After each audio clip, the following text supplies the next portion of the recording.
Diarmuid Kearney reporting for Final Whistle.ie this morning as the Netherlands booked their spot in the quarter-final stage of the Women's World Cup after overcoming a fairly valiant South African side by 2 goals to nil in Sydney. The final game that we will see played in Sydney for the Women's World Cup. Definitely a game filled of drama and excitement, and for South Africa, they definitely feel that they should have deserved something from the game, but the Netherlands showed their class and experience to get over the line in the tie.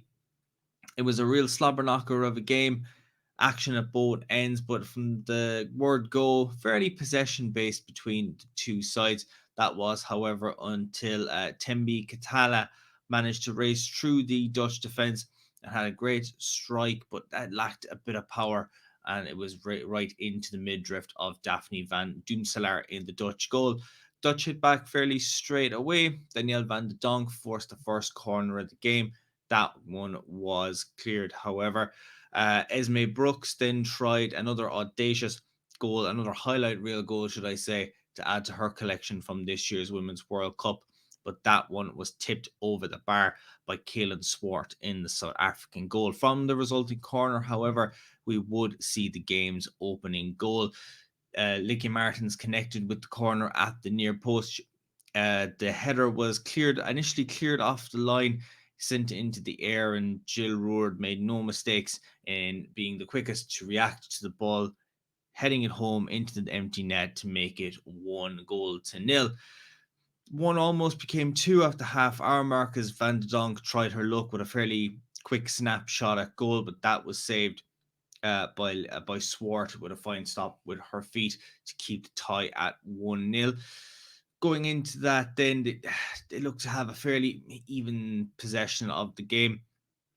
Um, South Africa did try and get a couple of chances, especially coming from Catalana, who was their danger player. She was causing so much threat down at the other end. She cut inside on her right foot and needed Doomselaar to tip the shot out for a corner kick. It was all fairly even, however, in terms of possession. The Netherlands looking lively to try and get a goal, but deep into stoppage time, we had 7 minutes due to South Africa have to make two substitutions in the first half. Both players going off with injury. Going into that period, it was all South Africa. They had the ball, they had the efforts, and it was Catalana who was the player who had the most danger in terms of having chances. She was 1-on-1 with Van Doomselaar. Doomselaar made a great initial save to deny her, and then on the rebound, she was kicked for her troubles, but ended up winning a free out. A few minutes later, again, this time from a tight angle, she denied Catalana again with her feet, and then from a rebounded effort from just outside the box, she needed to be quick to react to keep out the danger, leaving a 1-0 scoreline going into the break. It's the second half. Again, the Netherlands looked calm, composed, a much better second half performance from them, it has to be said. South Africa really didn't show the same fight that they showed toward the latter stages of the opening half. They almost had a second goal from a corner in the 58th minute. Sherda Spitzer delivering it to the near post. Martins again getting a little flick on it. This time it wasn't going goal bound. Instead, Bernstein was the player who managed to get a header on it, but that ended up going over the crossbar. They looked to have made it 2-0 in the 54th minute as Martins finished off a killer move. It was Lenneth Bernstein who cut inside to the area. She passed to Victoria Pedalova, and she found Martins just yards out from goal to tap into an empty net to make it 2-0. However, the flag was up going to a VAR decision that caused the referee just to have a little look at it and deemed that Pedalova was offside as she made the final pass to set up Martins to make it 2-0. Goal disallowed. So the Netherlands would have had to go again in order to try and find that little bit of a breakthrough to put some daylight between the two teams. The Netherlands did have much more of the chances. South Africa weren't bringing much.